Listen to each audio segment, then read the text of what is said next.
the moment my son said, "You're not coming with us."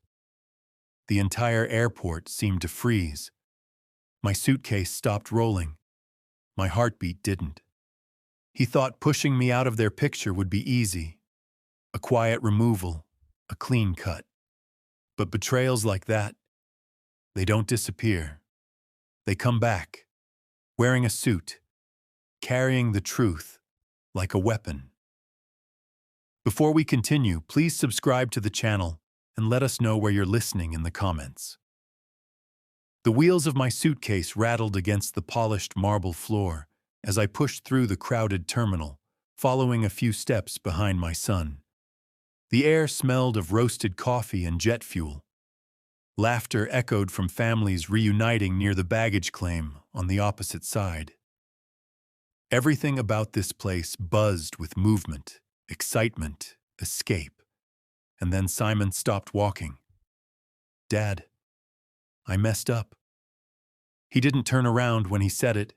His shoulders stayed stiff, his hands shoved deep into his pockets like a teenager about to confess to breaking a window. I almost smiled. Thought it was something small, a seat mix-up, a late check-in. "What kind of messed up?" I asked. He swallowed. "I watched his Adam's apple bob once. I didn't get your ticket." The noise of the airport faded, not vanished, just dulled, like someone had turned down the volume on the world. "You didn't get my ticket?" I repeated. He turned then. Only for a second. His eyes flicked to the departure screen behind me, not to my face. "I forgot." Forgot. I felt my stomach tighten like a knot being yanked from the inside. "Simon," I said carefully, "I transferred you the full amount months ago. You handled all the bookings, flights, hotel, everything." I know. His voice was quick, rushed. "It's just, things got busy.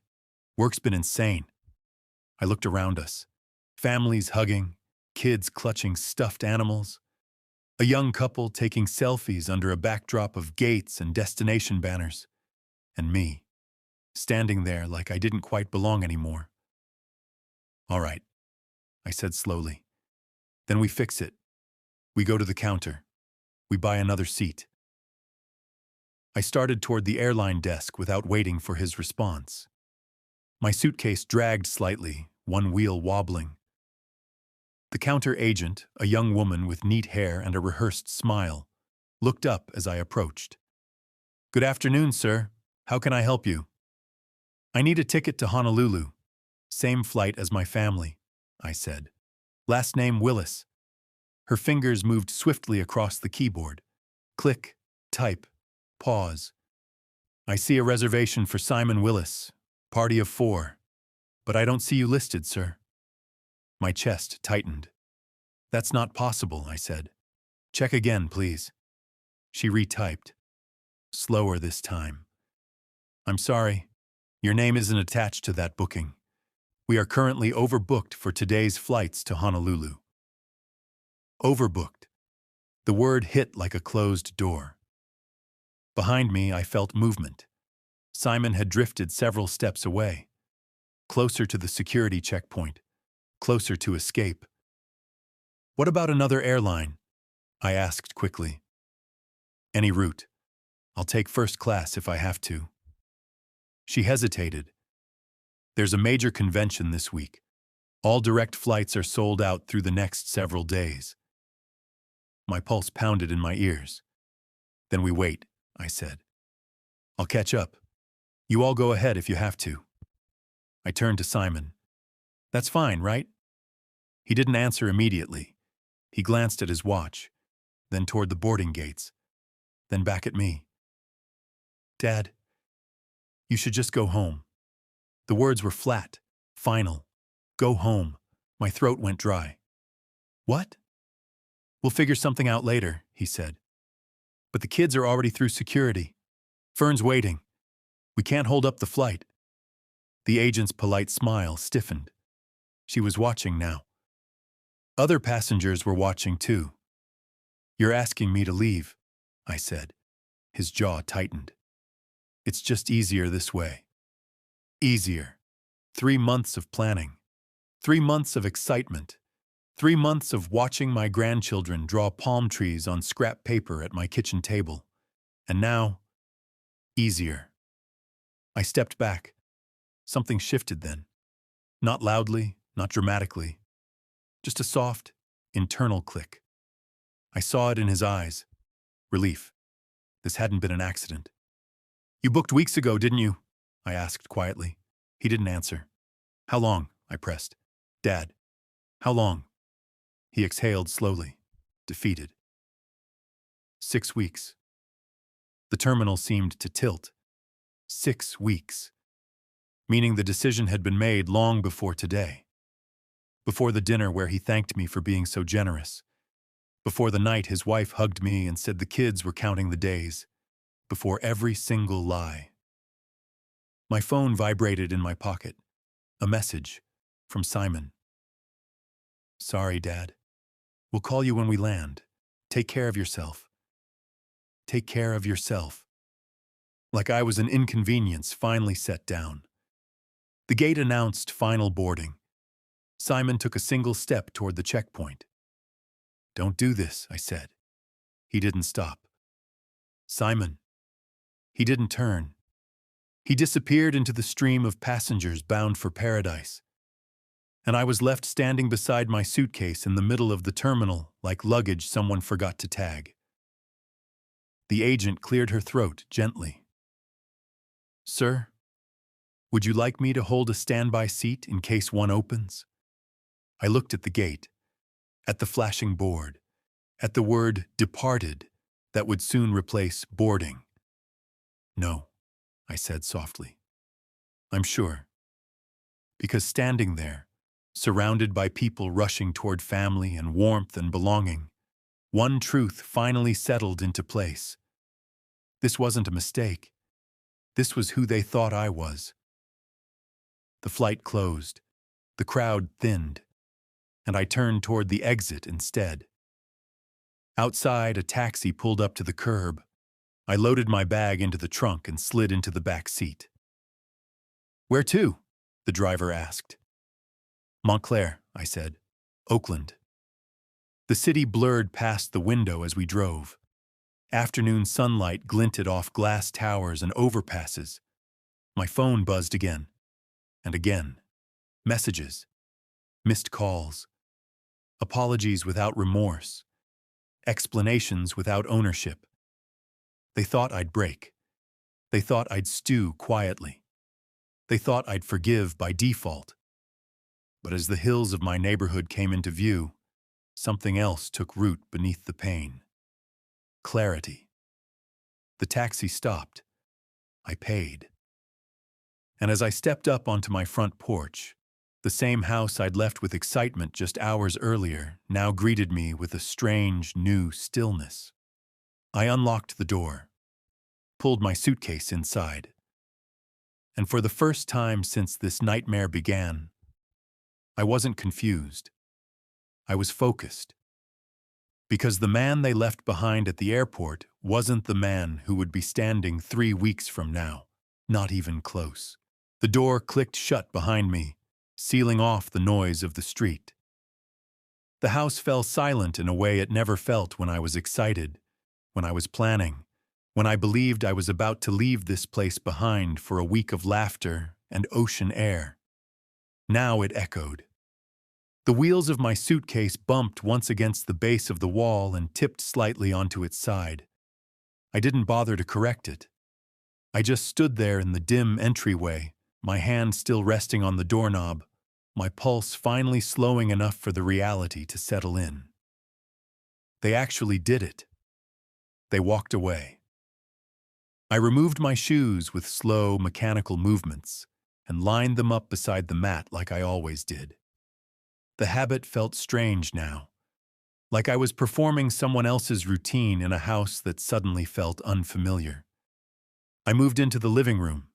The afternoon light filtered through the curtains at the same angle it had earlier that morning when I'd zipped my suitcase with a smile on my face. When I'd checked the clock and thought, They're probably through security by now. The coffee cup I hadn't finished sat cold on the table. My phone buzzed again.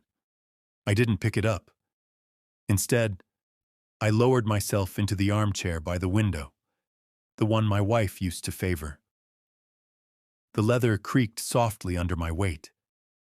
I rested my hands on my knees and stared at the wall where our last family photo hung. All of them smiling, all of them knowing.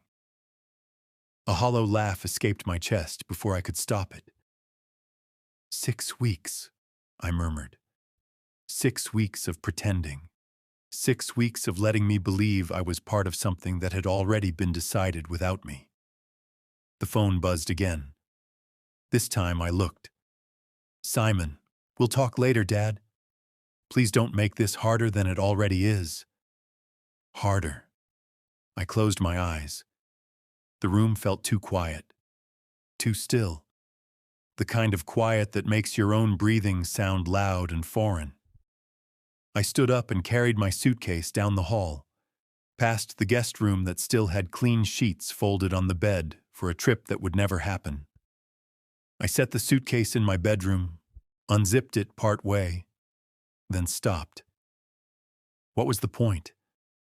I hadn't gone anywhere. I hadn't even been allowed to leave. I left it half open and walked into my home office instead. The light clicked on with a faint hum. The familiar scent of old paper, wood polish, and coffee grounds settled around me. My desk sat exactly as I'd left it that morning. Neat. Organized. A man's quiet confidence laid out in folders and careful stacks. I sank into the chair.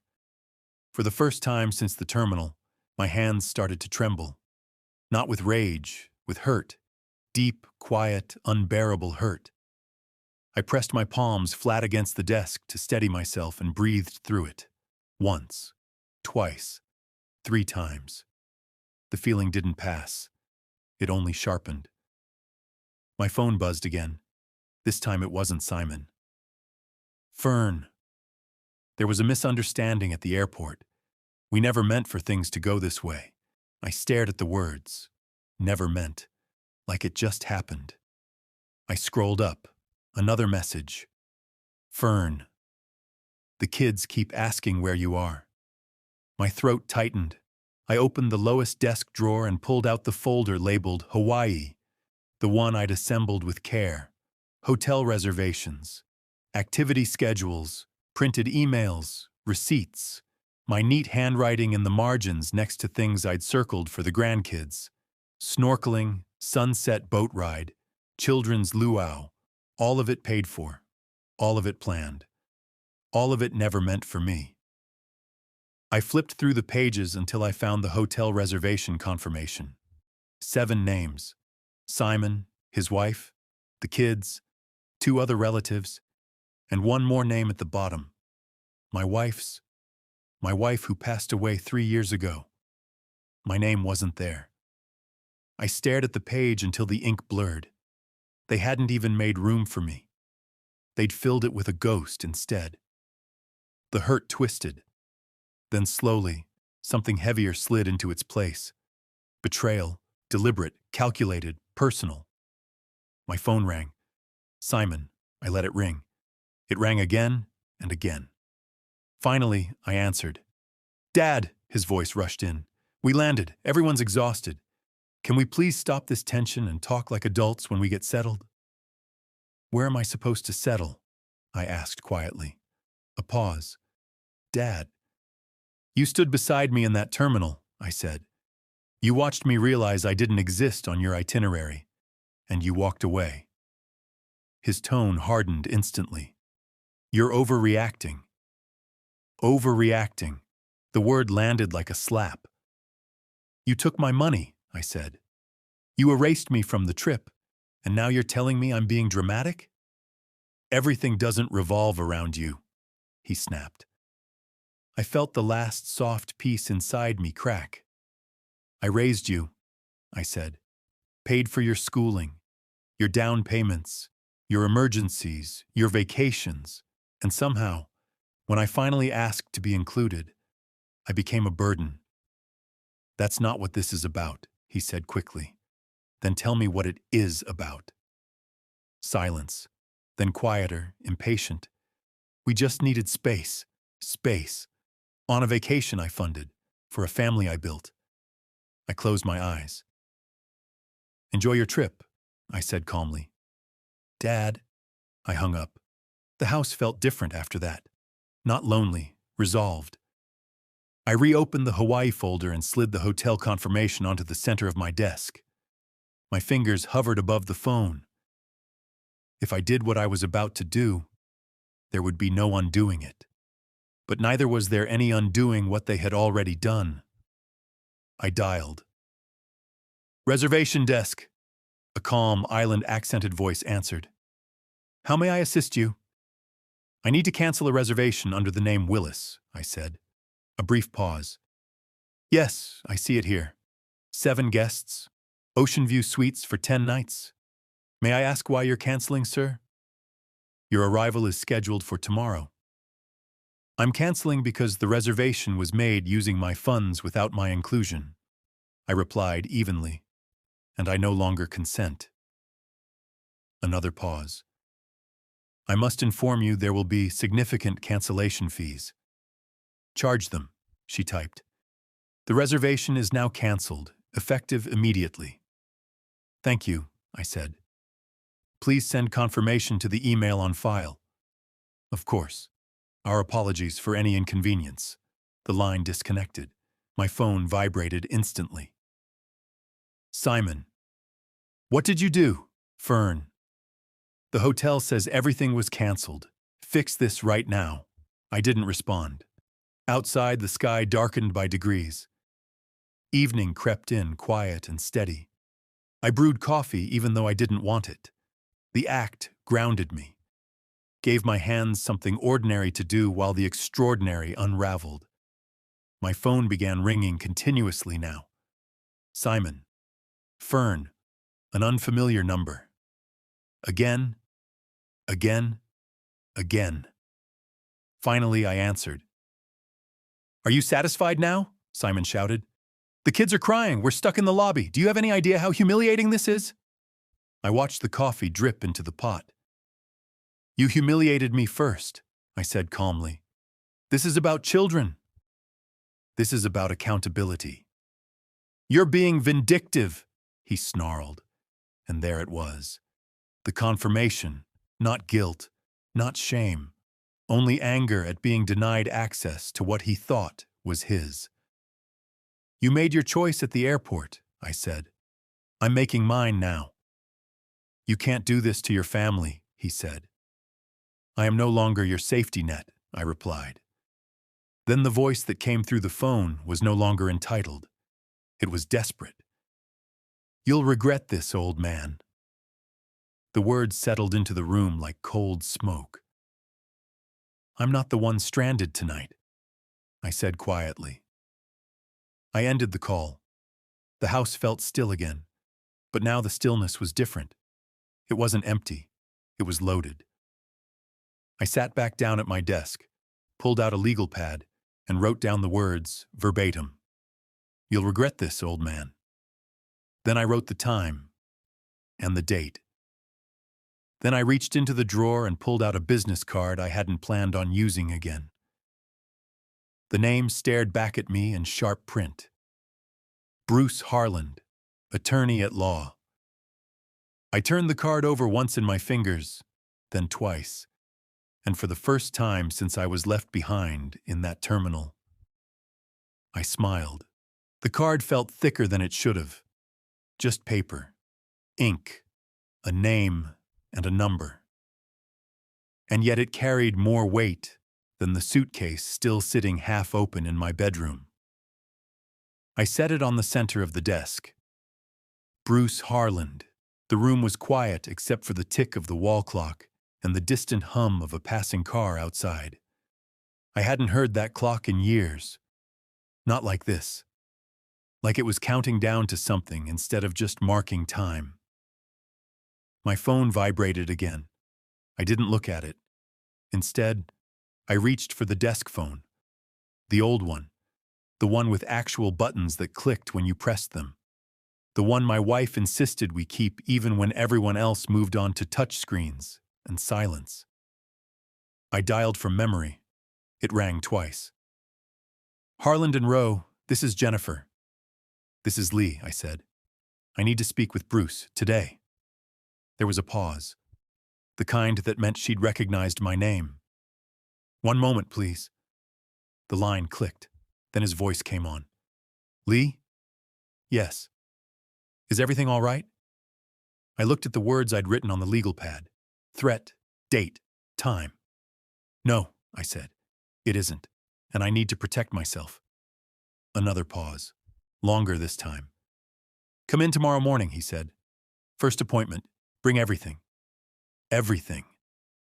After I hung up, I finally looked at my phone. Dozens of missed calls. Texts stacked on top of each other like falling dominoes. "Simon, call me now." "Fern, you've gone too far." "Simon, we can fix this." "Simon, you're blowing up your whole family." Family. The word felt hollow now. I powered the phone off and placed it face down in the drawer. That night, I slept. Not well, but deeply. The kind of sleep that comes when your body knows you've made a decision it can't retreat from. Morning arrived pale and quiet. I dressed carefully. Not my best suit. Not casual either. Something in between. Something that said I was serious, but not theatrical. At the kitchen table, I laid everything out. Bank transfers, receipts, the Hawaii folder, screenshots of the texts, my handwritten note of the threat. Months and years of quiet generosity turned into paper evidence. The drive to Bruce's office felt longer than usual. Traffic moved like slow breathing across the bridge. The city rose in gray-blue layers ahead of me. His building was the same as always: glass, steel, and reputation. Inside, Jennifer greeted me with professional concern. "He's ready for you." Bruce stood when I entered his office. "Sit," he said gently. "Start from the airport." So I told him everything. The forgotten ticket, the relief on my son's face, the walk into security without looking back, the cancellation, the threat. I slid the documents across the desk one by one. He didn't interrupt. He studied, analyzed, measured. When I finished, he leaned back in his chair, lips pressed together. "This wasn't an accident," he said. "I know. And the threat, that's significant. That's why I wrote it down." He nodded once. "Lee, your son has been financially dependent on you for a long time." "Yes." "And you're now aware that he's willing to manipulate or intimidate you when that access is threatened." "Yes." Bruce folded his hands. "Then the safest course of action is immediate legal separation of your estate from any expectation he may have." I took a breath. "Meaning?" "Meaning your will needs to be revised, immediately, with language strong enough to withstand a legal challenge." I stared at the edge of his desk. "I don't want revenge," I said. "I want him to never be able to do this again. To me, or through me." "Then we need airtight documentation," he said, "and a clearly defined list of alternative beneficiaries." "Charities," I replied without hesitation. His eyebrows lifted slightly. "Already decided?" "Yes." Bruce nodded slowly. "All right, then here's how we proceed." He turned his screen toward me and began outlining the steps. New will, explicit disinheritance, recorded competency statement, witnesses, independent notary, no loopholes, no assumptions. As he spoke, I felt something dissolve inside me. Not anger, attachment. By the time the meeting ended, nothing in my future depended on my son anymore. Outside, I sat in my car for a moment before driving. My phone, which I'd turned back on before the meeting, lit up instantly. "Simon," You canceled our hotel. Fern. The kids slept on lobby chairs. Simon. You owe us, Dad. I read that last line twice. You owe us. 3 words, and in them was everything I needed to know. The next few days moved methodically. Banks, account reviews, updated beneficiaries. Bruce's office emailed drafts back and forth. Each paragraph was read twice, sometimes 3 times. Meanwhile, the calls kept coming. Sometimes pleading, sometimes angry, sometimes polite, sometimes venomous. I answered none of them. On the 4th day, a message arrived that made my hands go cold. Simon, when I get back, we're going to settle this face to face. Not talk, not explain, settle. I forwarded it to Bruce without comment. His reply was immediate.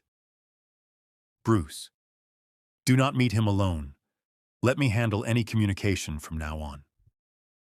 2 weeks later, everything was ready. The final papers lay in a black folder across Bruce's conference table. 2 witnesses waited nearby. A notary arranged her stamp.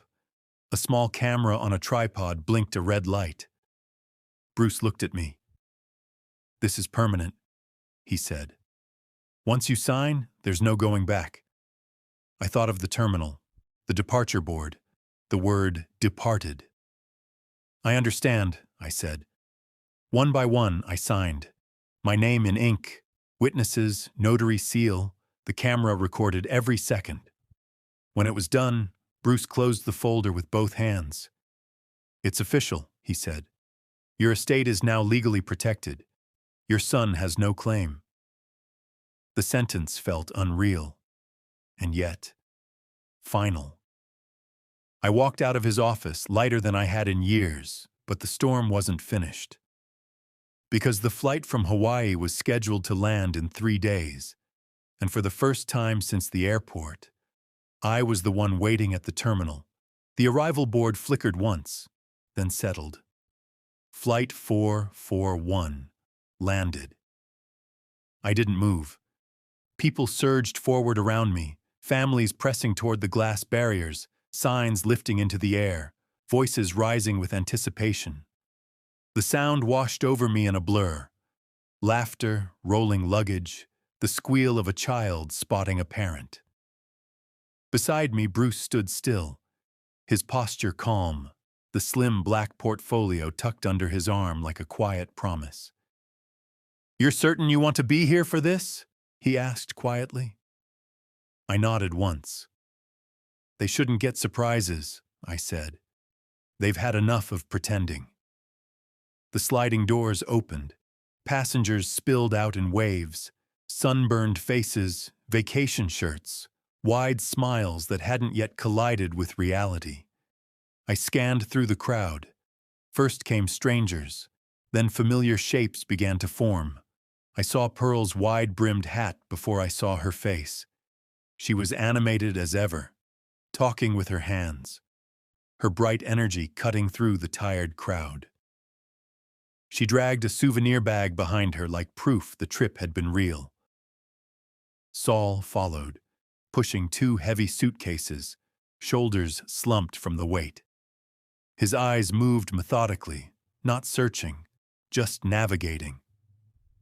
Then Fern appeared, her mouth already tight with irritation, her arm wrapped protectively around Mia's shoulders.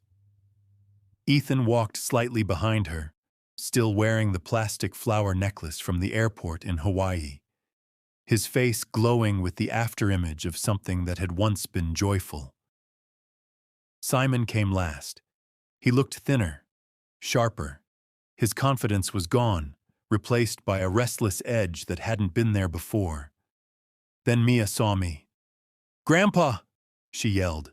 Her voice cut through everything. She broke free from Fern's grip and ran straight toward me, weaving between travelers with the reckless certainty only children have. Ethan followed. Both of them collided into me at once, arms wrapping tight around my legs, faces pressed into my coat. "We thought you were mad at us," Mia whispered. I knelt slowly and held them both. "I was never mad at you," I said gently. Not for 1 second.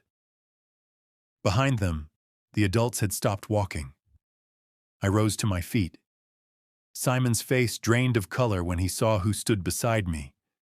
Bruce stepped forward calmly, placing himself half a step between Simon and me in a subtle, practiced movement. "Mr. Willis?" Bruce said. "Good afternoon." Simon stared at him. "What is this?" he demanded. "This," Bruce said evenly, "is the legal consequence of your recent conduct." Fern's eyes moved sharply to the portfolio. "What conduct?" she said.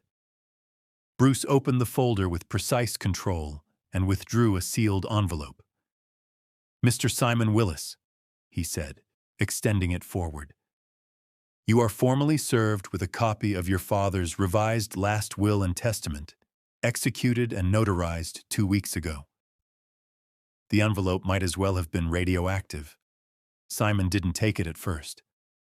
"You're joking," he said. Bruce didn't blink. "I am not." Fern reached for it instead, ripping it from Bruce's hand. "What kind of game are you playing, Lee?" she snapped, eyes scanning the first page. Simon grabbed the papers from her. His hands began to shake as he read. I watched comprehension bloom on his face in slow, painful stages. Confusion, alarm, disbelief, then something close to panic. His breathing quickened. This says I'm cut out," he stammered. "I am no longer willing to finance betrayal," I said. "You can't do that," he said. "I'm your son." "Yes," I replied calmly. "And you're also the man who left me at the airport and told me to go home." People were starting to stare now. Fern's voice dropped into a harsh whisper. "You took everything from us." "No," I said. "You took it from yourselves." Simon flipped through the pages wildly. "No inheritance, no accounts, no property, nothing?" he said. Bruce answered before I could. "Your father has legally distributed his estate to charitable foundations and independent educational trusts. There is no remaining claim under your name." Pearl finally spoke, her voice trembling. "Lee, you don't mean this. You love Simon. You love the children." "I do," I said. "That's why I'm making sure they grow up learning that love does not come with entitlement." Fern stepped closer, lowering her voice into false softness. "Think about Mia. Think about Ethan. Their future." "I am," I replied. "Every dollar I built is now funding the futures of children who will work for it." Simon's face twisted. "You did this because of one argument," he said. "No," I said quietly. "I did this because you showed me who you really are." His anger finally broke free. "You ruined our trip. You embarrassed us. You stranded us over nothing." I met his eyes steadily. "You stranded yourself the moment you decided I no longer mattered." For a moment, he looked like he might lunge forward. Bruce shifted slightly. Security guards at the edge of the terminal had begun paying attention. Fern grabbed Simon's arm. "Stop," she hissed. "You're making this worse." Simon yanked free. "This isn't over," he warned me. Bruce responded instantly. "Any further threats, direct or indirect, will result in immediate legal action." Simon's jaw tightened. The crowd pressed in around us. The children stared up at me in silence. Mia tugged gently at my sleeve. "Are you coming home with us, Grandpa?" I knelt again. "No, sweetheart," I said softly. "I'm going home to my house." Her eyes filled with tears. I hugged her. I hugged Ethan. And then I stood. I turned away from Simon's fury, away from Fern's disbelief, away from the fractured shape of what used to be my family. I walked with Bruce toward the exit. Behind me, Simon shouted something I chose not to hear. The doors slid closed. The noise of the terminal vanished. Outside, evening had begun to settle over the city. For the first time in weeks, I felt my spine straighten, but the story was not yet finished, because what I had taken back that day was only the beginning. The automatic doors slid shut behind us with a muted hiss. The sound sealed something inside me. Bruce and I walked side by side through the parking structure as the evening sky deepened to violet. Neither of us spoke at first. The echo of my footsteps followed me between the concrete pillars like a quiet metronome, counting the seconds after a life-altering choice.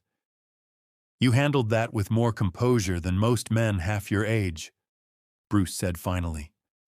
"I've had a lifetime of practice swallowing disappointment," I replied. "Tonight was the first time I let it go." He nodded. "You should expect retaliation, legal threats, emotional manipulation, possibly both. I'm ready." He stopped beside his car and turned to me. "You reclaimed your power today. Don't give it back." We shook hands. As his taillights disappeared down the ramp, I stood alone for a moment in the cooling air, feeling the strange mixture of grief and relief settle into my chest, like twin weights perfectly balanced.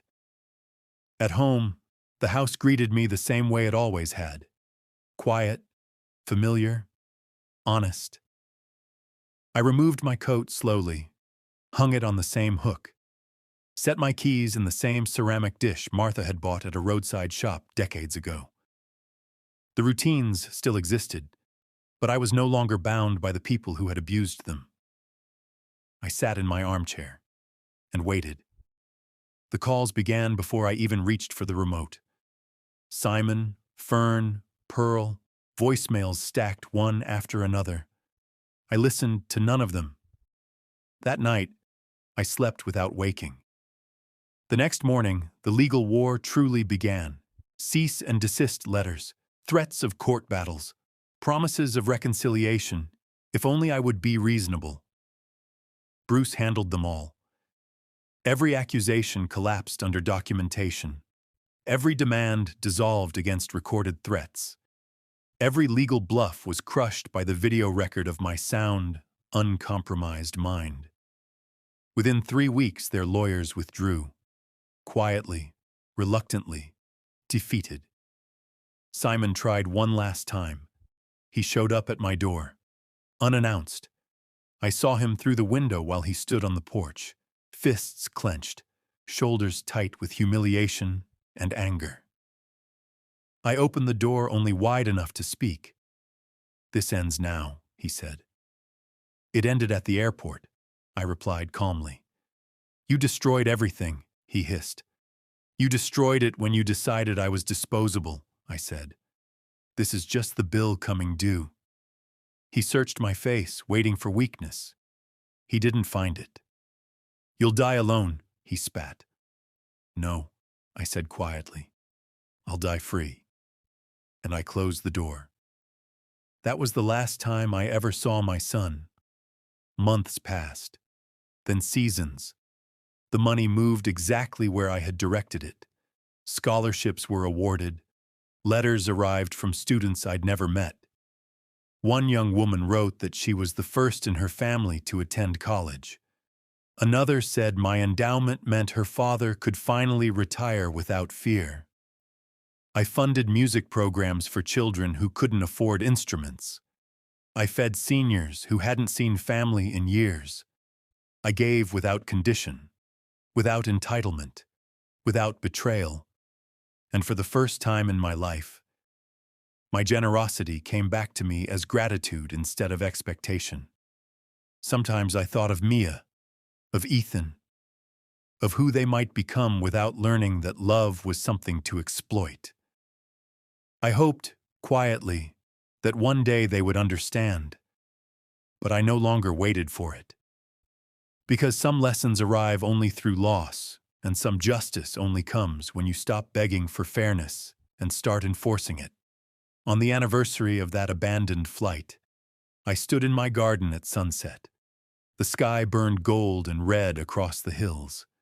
I felt Martha beside me in the stillness, not as memory, as peace. They had tried to leave me behind. Instead, they left me behind their lies, their greed, their expectation that I would always save them from their own choices. And the life I built after them turned out to be the life I should have been living all along. Sometimes the deepest betrayals don't come from enemies. They come from the people who learned exactly how to use your love against you. Forgiveness is a gift, but accountability is a boundary. And the day you choose self-respect over emotional survival is the day your real life begins. If you enjoyed this story, please support the channel by liking this video, subscribing, and sharing your thoughts in the comments below. To listen to the next story, simply click on the box to the left. Thank you so much for watching.